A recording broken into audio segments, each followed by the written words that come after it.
Coming up, Kyrie Irving cannot miss, and the Grizzlies throttle the Pacers. This is Locked On Now NBA.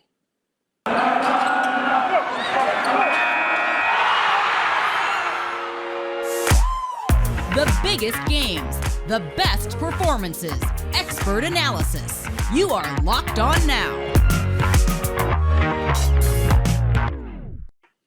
Welcome in. You're listening to Locked On Now NBA, local experts on the biggest stories on the hardwood. I'm your host, Kainani Stevens. Thank you for making Locked On Now your first listen every single weekday. Now, we've got our full slate of Locked On NBA hosts here to recap everything from last night, but Kyrie Irving totally stole the headlines from everyone else with a huge scoring night to beat the Magic in our best performance. Best performance. Hold up.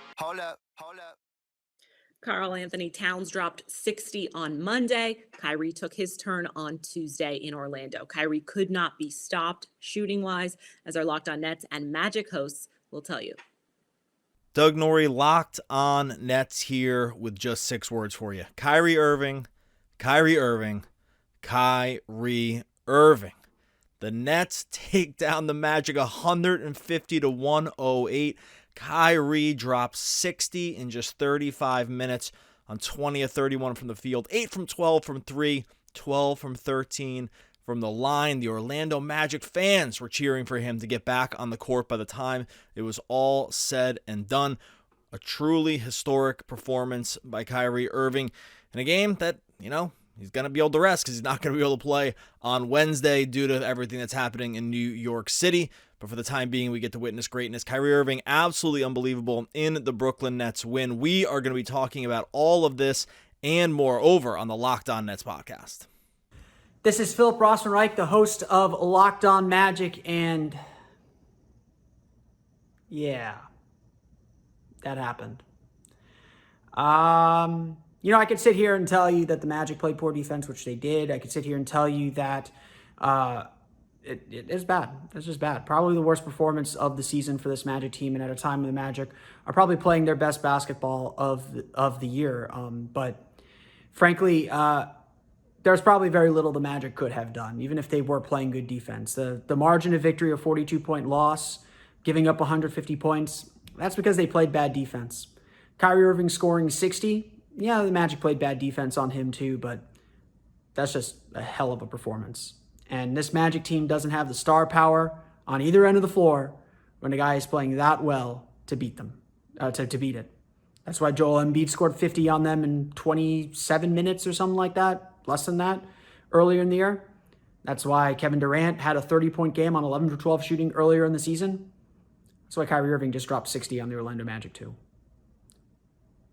This team's got a long way to go. No matter how many positive signs that we see, no matter how many positive signs we point out, long way to go still. Long way to go. A lot more coming on Locked On Magic. Probably about the same. Tuesday was the worst loss of the season for Indiana, according to our Locked On Pacers host. He details all the bad from a very bad day to be an Indiana fan.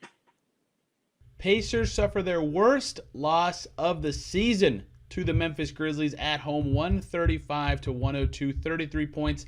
The biggest margin of defeat for the Pacers this season, and only the 8th time since 2016, the last 6 years, that they have lost by more than 30 points in a game. They were terrible from start to finish. That's not actually true. They had a decent part of the first quarter, but really, really awful for most of this game. The Grizzlies were up by 43 points. Pacers offense was really bogged down. They shot just 42%. They had 20 turnovers, played right into the Grizzlies' hands, who love to get steals, run out in transition, and get those easy buckets. They also allowed 18 offensive rebounds. They shot poorly from 3.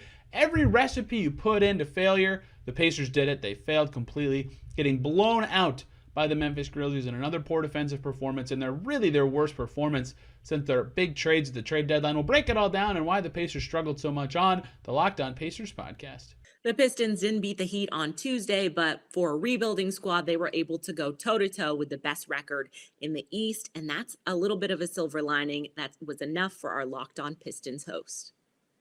Host of the Locked On Pistons podcast, Kukuil here. The Pistons suffer a close loss to the first team in the East, the Miami Heat. The fact the Pistons were even close in this game without their best player on the floor, Cade Cunningham, says a lot about this game. And for the majority of this game, the Pistons really played tremendous basketball and fought hard with the Miami Heat. They got some tremendous performances from Isaiah Livers, Marvin Bagley, Killian Hayes. Jeremy Grant somewhat did his thing, but really just that trio of Marvin Bagley, Isaiah Livers, and Killian Hayes really kept the Pistons in the game and gave them like an extra spark off the bench.